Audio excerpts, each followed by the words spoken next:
η παξιμαδοκλέφτρα. Ραπ. New version.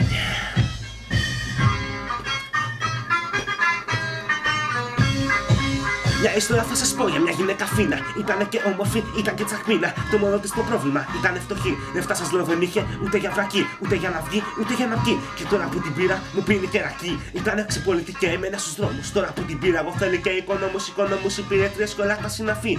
Ήτανε τι, ήτανε μια παξιμαδοκλέφτρα. Τώρα που την πήρα εγώ γυρεύει σου στα φέρτα.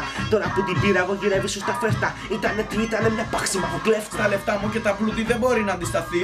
Φορέματα παπούτσια, αρώματα μπιζού. Μωρή, εγώ θα σου δείχνα δεν ήσουν αβιζού. Μια μέρα τσακωνόμασταν και μου είπε πως θα φύγει. Εγώ όμως δεν την πίστεψα, μα έφυγε εκείνη. Μια μέρα τη συνάντησα στον δρόμο έτσι τυχαία. Κι η γκομένα μου είπε μακριά μου είναι πιο ωραία. Τότε εγώ γύρισα και πάλι για μοιραία.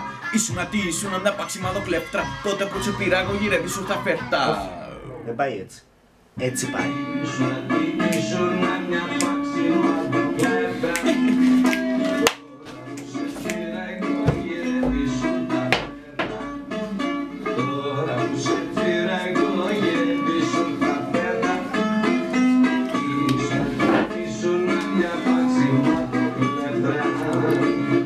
Ήταν ξυπολίτη και μένε στην παράγκα.